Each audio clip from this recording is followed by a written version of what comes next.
여러분 혹시 카톡 퇴사, 카톡 이별, 카톡 절교라는 말을 들어보셨습니까?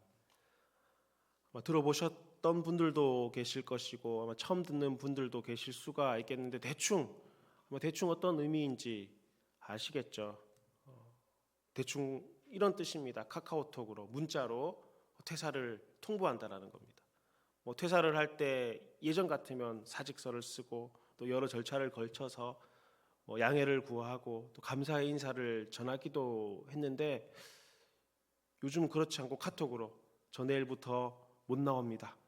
보내면은 그렇게 퇴사를 해버린다라는 겁니다. 카톡 이별도 이와 유사한 의미죠.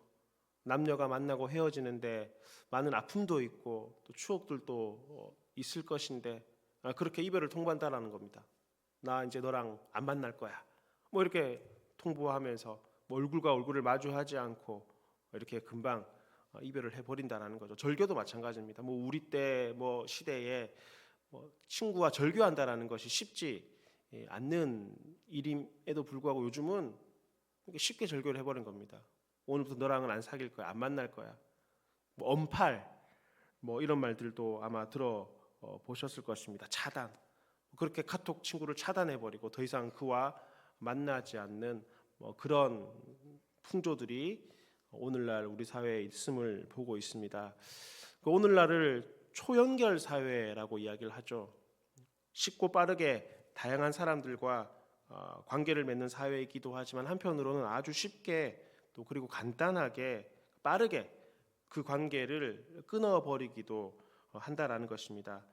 과학기술의 발전으로 휴대전화, 인터넷과 같은 이런 메신저와 같은 도구들로 사람들과 쉽게 소통하는 사회이기도 하지만 그래서 한편으로는 쉽게 내가 가지고 있는 관심사를 나누고 소통을 하고 지구 저 멀리 편에 있는 사람들과 사귀기도 하고 이렇게 관계가 다층적으로 구성되는 사회이기도 하지만 또 다른 한편으로는 클릭 한 번으로 그 관계를 끊어버리고 절교하고 또 버리는 이런 사회 가운데 우리가 살아가고 있다라는 것입니다.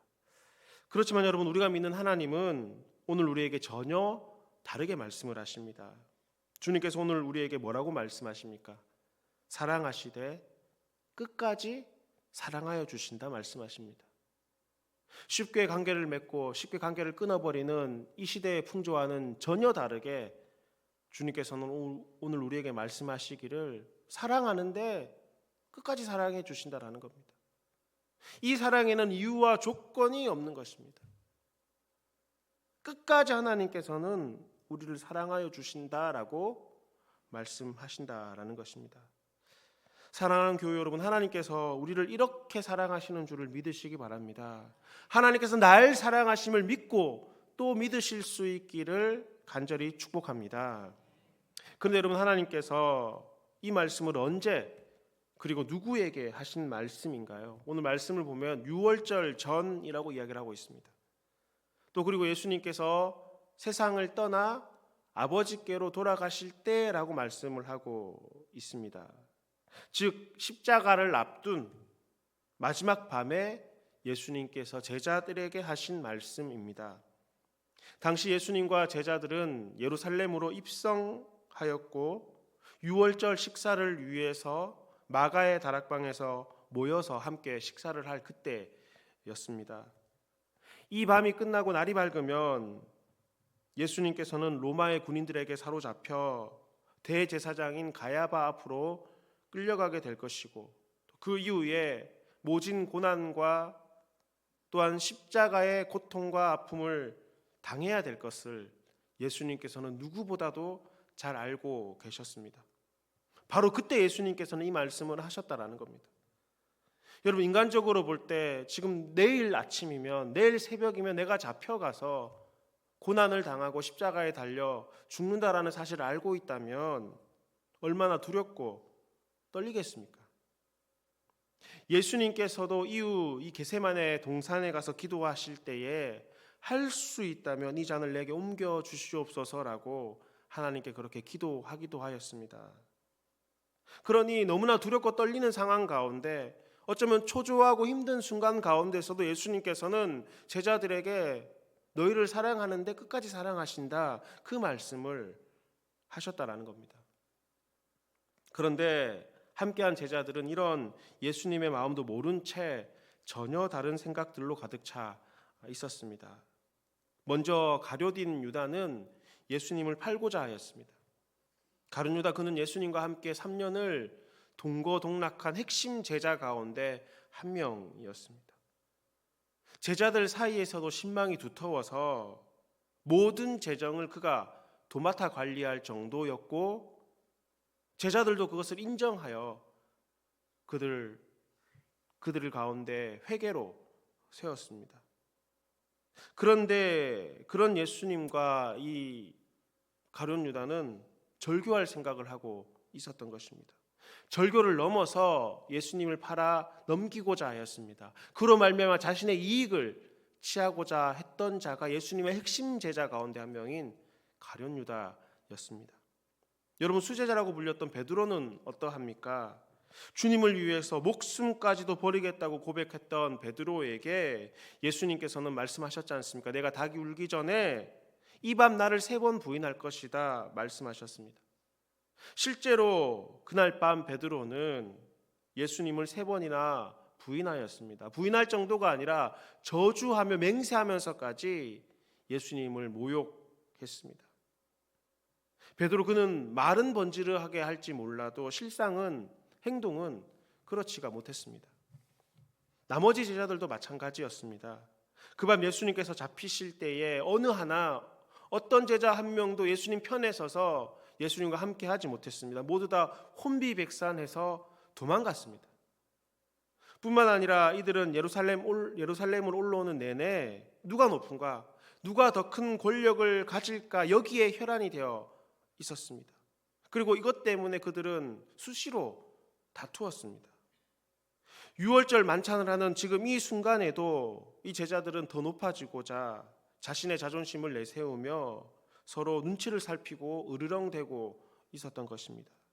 여러분 보십시오. 오늘 본문 말씀은 식사에 앞서서 발을 씻어야 하는 그 시점에서 있었던 말씀입니다. 이 보통 유대인들은 외부에서 활동이 끝나고 저녁에 집에 들어와서 저녁 만찬을 하기 전에 발을 씻는 습관이 있습니다. 근데 이 발을 씻을 때에 스스로 발을 씻는 것이 아니라 그 집에 있는 종이나 그 모임 가운데 있던 가장 낮은 사람이 다른 사람들의 발을 씻겨주는 풍습이 있었습니다. 하지만 제자들은 그 누구도 이 일에 앞장서지 못했습니다. 그 누구도 자신이 앞장서서 자신의 동료들의 발을, 예수님의 발을 아무도 씻어주려 하지 않았습니다. 왜냐하면 내가 그렇게 나서는 그 순간 나는 이 무리 가운데서 가장 낮은 사람임을 스스로 고백하는 것이기 때문에 서로 눈치만 바라보고 그렇게 발을 씻어주지 못했던 그런 상황입니다. 찜찜하고 어색한 상태로 이미 식사가 되어버린 그런 상황이었습니다. 그때 예수님께서 자리에서 일어나셨습니다. 그리고 겉옷을 벗고 수건을 가져다가 허리에 두르시고 대야에 물을 떠서 제자들의 발을 씻으시고 그 발을 닦아주기 시작했습니다. 한 명 한 명 모두 다 제자들의 발을 다 그렇게 씻어주셨습니다. 3년을 함께한 제자들이었지만 누구도 예수님의 마음을 몰라주었습니다. 그럼에도 주님께서는 제자들에게, 그리고 세상에 있는 자기 사람들에게 지금 뭐라고 말씀하고 있는 것이죠? 사랑한다라는 겁니다. 내가 너희를 사랑한다라는 겁니다. 자신의 마음을 아무도 몰라주고 자신의 형편에 대해서 누구도 이해하지 못하고 서로가 자신의 이익만을 위해서 눈치 보고 있는 그 제자들에게 사랑한다라는 겁니다. 그냥 사랑하는 것이 아니라 끝까지 사랑하여 주신다라고 말씀하고 있다라는 것입니다. 여러분, 여기에서 이 끝까지라는 것은 1차적으로 시간적 의미를 나타내는 말입니다. 그러니까 죽을 때까지, 마지막 순간까지라는 시간적 의미를 가지고 있습니다. 하지만 여러분, 더 궁극적인 의미는 완전하게 남김없이 더 줄 것이 없을 만큼 사랑한다라는 겁니다. 끝까지 사랑한다라는 이 말은 영원히, 시간적으로 내가 끝날 때까지 사랑한다라는 걸 넘어서 내가 가지고 있는 모든 것을 다 주어서 사랑한다라는 겁니다. 완전하게 너를 사랑한다라는 겁니다. 내게 있는 이 전부를 내가 더 줄 것이 없을 만큼 다 주면서까지, 내 안에 있는 모든 사랑을 너에게 주면서까지 사랑한다라는 것이 끝까지 사랑한다라는 말의 참 뜻인 것입니다. 완전하게 남김없이 더 줄 것이 없는 사랑, 그 사랑이 여러분 무엇입니까? 바로 예수님께서 목숨까지 내어주신 십자가의 사랑 아니냐는 것입니다. 그 십자가의 사랑에 대해서 바울은 이렇게 고백을 하고 있습니다. 로마서 5장 8절 말씀인데 우리 같이 함께 읽겠습니다. 시작. 우리가 아직 죄인 되었을 때에 그리스도께서 우리를 위하여 죽으심으로 하나님께서 우리에 대한 자기의 사랑을 확증하셨느니라. 아멘. 하나님께서 우리에 대한 자기의 사랑을 확증해 주셨다는 겁니다. 보여주셨다는 겁니다. 끝까지 사랑하는 그 사랑을 보여주셨다는 겁니다. 십자가의 죽으심으로 말미암아 하나님에 대한 사랑을, 끝까지 사랑해 주시는 그 사랑을 보여주셨다라고 사도 바울은 고백하고 있는 것입니다.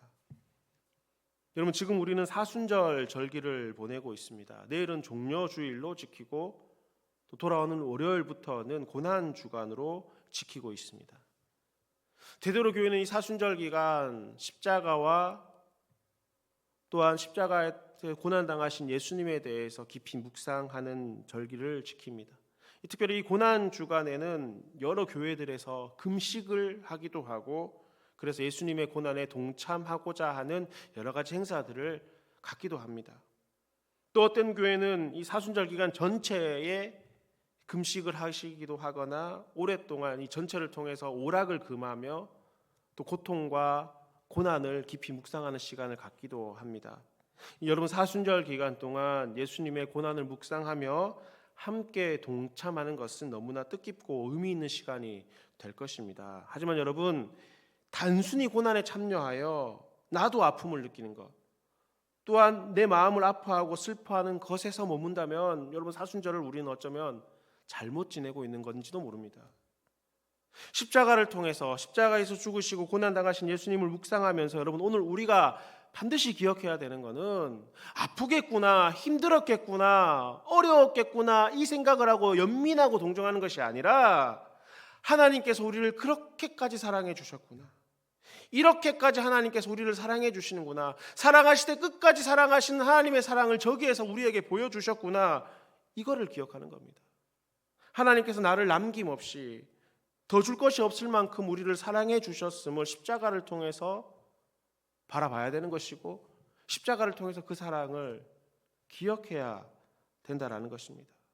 이 사순절 기간 십자가와 고난을 통해서 하나님 아프셨겠구나, 예수님 힘드셨겠구나, 이것을 넘어서 주의 그 큰 사랑을, 우리를 향해서 베풀어 주신 그 큰 사랑과 은혜와 감격들을 다시금 고백하고 선포하는 시간이 바로 이 사순절 기간이라는 것입니다. 왜냐하면 여러분, 이 사랑을 아는 것이 이 땅을 살아갈 하나님의 사람들, 즉 성도들의 삶의 동력이 되기 때문에 그렇습니다. 여러분, 오늘 우리가 이 땅을 살아갈 수 있는 삶의 동력이 어디에 있습니까? 돈에 있습니까? 명예에 있습니까? 건강에 있습니까? 여러분, 그 세상 사람들도 다 가지고 있는 것들입니다. 여러분, 오늘 우리가 그리스도인으로 이 땅을 살아갈 수 있는 삶의 동력이 어디에 있느냐 묻는다면, 그것은 바로 주님께서 날 사랑하신다는 그 사랑을 아는 데에서부터 기인하는 것입니다. 하나님의 사랑이 내 안에 가득할 때 우리가 그리스도인으로 살아갈 수 있는 삶의 동력이 거기에서 나온다라는 것입니다. 여러분, 오늘 본문 13장 말씀을 여러분 함께 보셨습니다. 13장 말씀부터 17장까지는 예수님께서 자기 사람들에게 마지막으로 당부하신 말씀입니다.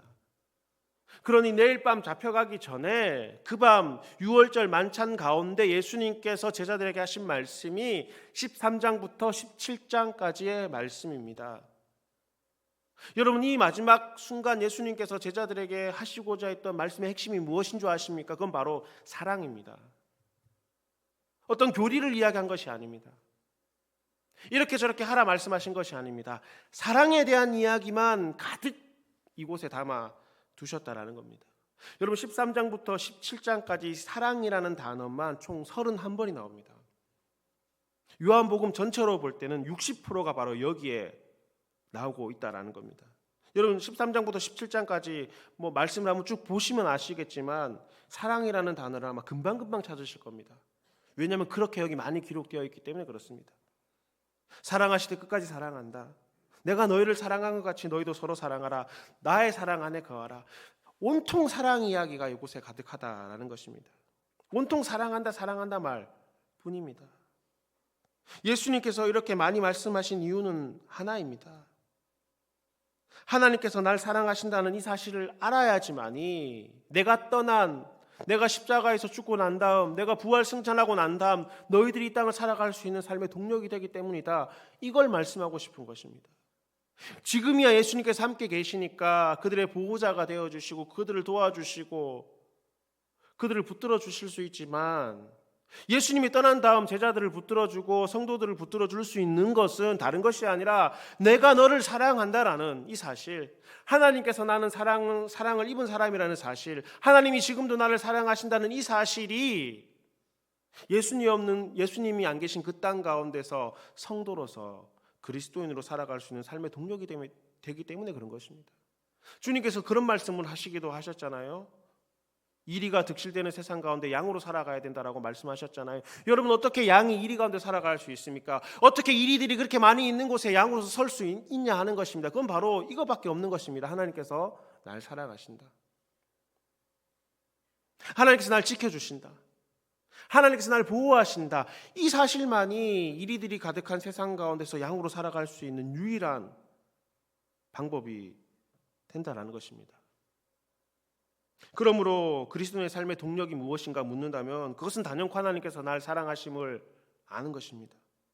하나님께서는 결코 나를 사랑하셔서 포기하지 않는다는 사실을 기억하는 것입니다. 하나님께서 나를 사랑하시되 끝까지 사랑하여 주신다는 사실을 되뇌이는 것이 오늘 우리가 험한 세상 가운데서 고난과 고통이 가득한 이 땅 가운데서 살아갈 수 있는 유일한 삶의 동력이 된다라는 것입니다.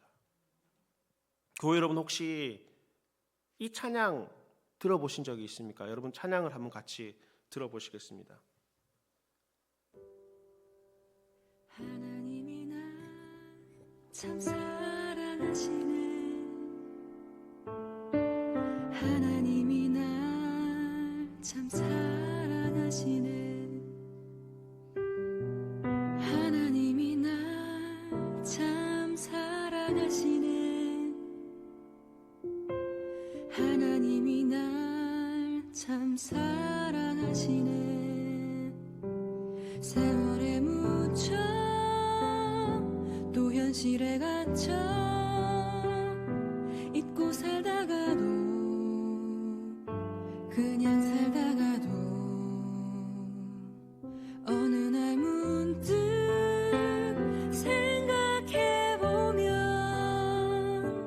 하나님이 날 참 사랑하시네.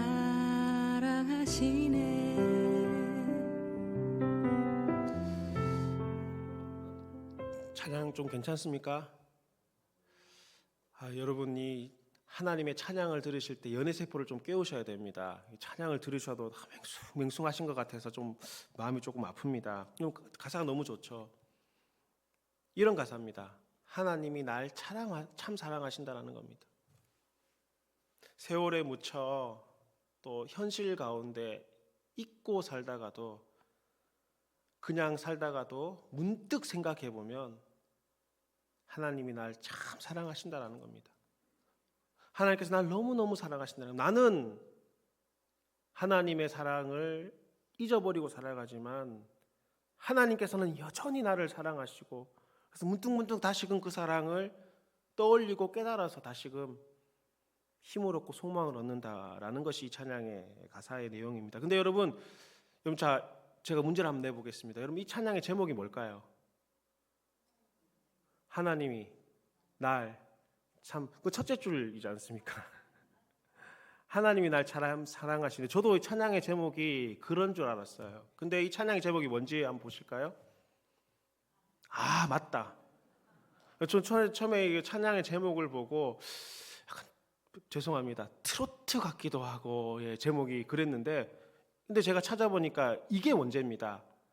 하나님이 날 참 사랑하시네 관로하고 부제로 맞다가 아니라 맞다가 이 찬양의 제목이고 부제가 하나님이 날 참 사랑하시네, 이게 부제더라고요. 그 제목이 참 특이해가지고 제가 이 곡을 쓴 작곡가의 이야기를 한번 찾아봤습니다. 이 박수진 씨라는 이 CCM 사역자가 이 곡과 가사를 쓰신 분이신데요. 이 곡을 쓴 배경이 이렇습니다. 뭐 어떤 큰 경험과 뭐 특별한 어떤 뭐 회심이라든지 이런 거 하고 이게 이런 찬양을 쓰신 것이 아니라 자기가 찬양 사역을 하고 또 예배를 드리고 봉사도 열심히 하고 이렇게 하지만 무기력해질 때가 참 많이 있고, 그러니까 습관적으로 자기가 찬양의 자리에 서기도 하고 예배 봉사들 하고 또 예배 자리에 서는 모습을 생각할 때마다 힘이 빠지기도 하고, 이게 맞나 싶고 내가 지금 이렇게 살아가야 되나 뭐 이런 생각들이 찬양을 하면서도 예배를 드리면서도 그런 생각이 문득 들었다라는 겁니다. 근데 그때 문득 자기 머릿속에 탁 떠오르는 것이, 그래, 하나님께서 나 사랑하시지, 하나님 참 사랑하시지, 그렇구나, 맞구나, 하나님 나 사랑하시는구나, 이 생각을 하면서 다시금 일상의 자리로 돌아와서 하나님을 송축하고 또 하나님의 은혜를 경험한다라고 느끼고 그것을 이 가사로 이렇게 쓰셨다라는 이야기를 보았습니다. 그래서 하나님의 사랑을 그럼 하나님 참 나 사랑하시지 이 생각을 하는 순간 자기 입술에서 나왔던 고백이 맞다. 그래서 제목을 맞다 이렇게 하셨다라고 하더라고요. 그렇지, 하나님 날 사랑하시지. 이게 힘이 되고 소망이 되고 능력이 된다라는 겁니다. 여러분, 오늘 우리가 살아갈 때 삶의 능력이 어디에서 나옵니까? 돈과 명예에서 그 능력이 나오는 것입니까? 아니면 내가 열심히 기도했는데 그 기도가 탁 응답받는 것이 내 삶의 능력이라고 생각하십니까? 그렇다면 내가 열심히 기도했던 그 기도가 응답받지 않는다면 내 삶의 능력이 없는 겁니까? 아니라는 겁니다. 그렇지 않다라는 겁니다. 그런 삶의 이벤트들이 있을 수는 있겠지만은 여러분, 우리가 살아가는 삶의 핵심 동력은 어디에서 나오느냐? 하나님 날 사랑하신다라는 것에서부터 나온다라는 겁니다. 하나님이 날 사랑하실 때 끝까지 사랑하신다는 그 사랑의 능력으로부터 말미암아 내 삶의 동력이 나오는 겁니다. 그리스도인의 삶의 동력이 거기에서부터 나온다라는 것입니다. 그럼에도 여러분, 오늘 우리는 어떻습니까? 너무 많이 잊어버리고 있는 것 아닌가 하는 것입니다. 하나님 날 사랑하신다는 이 사실을 기인하지 못하고는, 이 사실에 기초하지 못하고는 나머지 어떠한 것도 우리의 신앙과 믿음 생활 가운데 세워나갈 수가 없는 것입니다. 기도, 예배, 말씀 다 마찬가지입니다. 봉사, 섬김, 여러분, 하나님께서 날 사랑하신다는 그 사랑 위에 세워나가는 겁니다. 이 하나님의 사랑 위에 세워나가지 않는다면 그것은 모래 위에 지은 집과 같이 된다라는 것입니다. 사랑하는 교회 여러분, 하나님께서 날 사랑하신다는 이 사실을 매일매일 고백할 수 있기를 간절히 바랍니다. 잊어버릴 수도 있습니다. 하지만 그때마다 그렇지, 하나님 날 사랑하시지, 이 사실을 기억해야 되는 것이 오늘 저와 여러분들이 이 땅을 살아갈 수 있는 삶의 동력이 되는 것입니다. 하나님 날 사랑하시지, 하나님 날 끝까지 사랑하시지, 남김없이 나를 사랑해 주신 그 하나님의 사랑을 기억하는 것이 성도로 살아갈 수 있는 삶의 동력이 된다라는 것입니다. 여러분, 하나님의 말씀대로 살아가는 것 어렵지 않습니까? 저는 하나님의 말씀을 볼 때마다 또 찬양을 고백할 때마다 문득 그런 생각을 합니다. 이거 어떻게 이렇게 살아갈 수 있을까? 이거 어떻게 이렇게 할 수 있지? 우리 죽는다 이렇게 고백을 많이 하기도 하지만 여러분, 죽으라면 그렇게 하실 수 있겠습니까? 쉽지 않잖아요. 근데 하나님께서는 그렇게 하시는 말씀들이 얼마나 많이 있습니까? 오른쪽 뺨을 치거든 왼쪽 뺨을 돌려대라 말씀하시는데, 우리 여러분 그렇게 이 말을 읽기는 하지만 또 고백하기도 하지만 그렇게 쉽게 하실 수 있냐 하는 겁니다. 여러분, 오른쪽 뺨을 맞으면 보통의 사람들은 어떻습니까? 따지게 들겠죠. 나도 한 대 때려야 되겠다 이 마음을 가지겠죠. 니만 할 수 있냐, 나도 할 수 있다. 그게 사람의 마음인데 주님께서는 오른쪽 뺨을 맞으면 왼쪽 뺨을 돌려대라는 겁니다. 우리를 고발하여 속옷을 가지고 가자 하는 자에게 주님께서는 겉옷까지도 주라 말씀하십니다.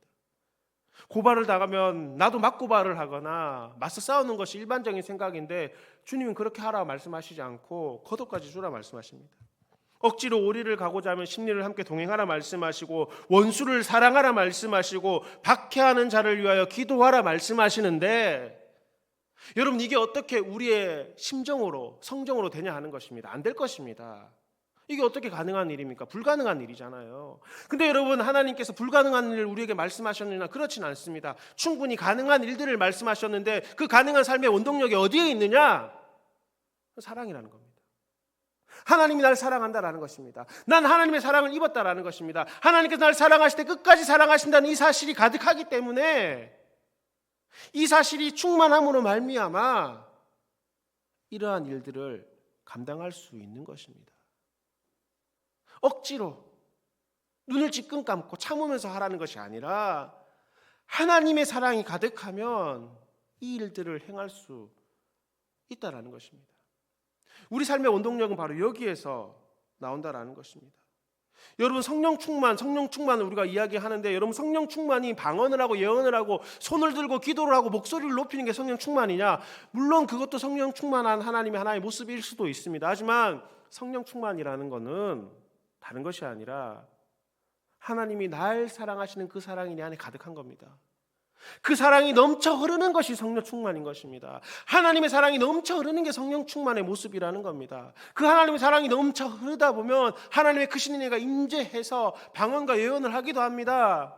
기도를 목소리 높여 할 수 있기도 합니다. 하나님께 눈물을 흘리며 찬송할 수 있기도 합니다. 하지만 여러분, 그게 전부가 아니라 하나님의 사랑이 충만한 것이 성령 충만의 모습이고, 거기에서 나오는 여러 가지 모습들이 우리가 알고 있는 성령 충만의 모습들이 된다는 것입니다. 성령 충만해야죠. 성령 충만해야지만 믿음으로 살아갈 수 있는 것입니다. 여러분, 성령 충만했던 초대교회 성도들을 어떻게 살았습니까? 자신의 것을 나누었습니다. 내 물건을 공유했습니다. 한마음 한뜻이 되어 서로 섬기었습니다. 초대교회 공동체에는 가난한 사람이 없었다라고 합니다. 왜냐하면 성령 충만, 하나님의 사랑이 충만한 그들이 그 사랑을 나누었기 때문에 그런 것입니다. 각 사람의 필요에 따라 풍성함이 그 가운데 넘쳐났습니다. 하나님의 사랑이 충만했기 때문에 성령 충만했고, 그 성령 충만의 삶이 그들 가운데 그러한 모습들로 보여지고 읽혀졌던 것입니다. 그 결과가 어떻습니까? 사도행전 2장 46절로부터 47절 말씀 함께 읽겠습니다. 시작. 날마다 마음을 같이하여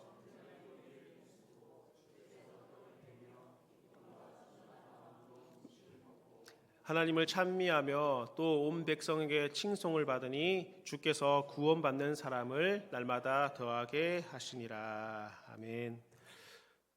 여러분, 하나님께서 날 사랑하심을 기억하실 수 있기를 간절히 바랍니다. 날 사랑하실 때 끝까지 사랑한다는 이 사실을 되뇌이고 되뇌일 수 있기를 간절히 바랍니다. 혹 잊어버린다면 다시 생각하셔야 합니다. 하나님께서 날 사랑하시는 이 사실만이 오늘 우리가 그리스도인으로 세상 가운데 살아갈 수 있는 삶의 동력이 되는 줄 믿으시기 간절히 바랍니다. 함께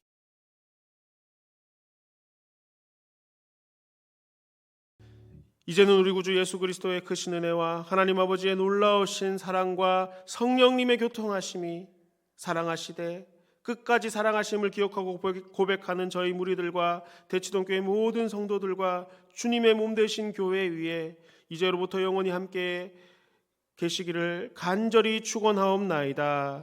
아멘.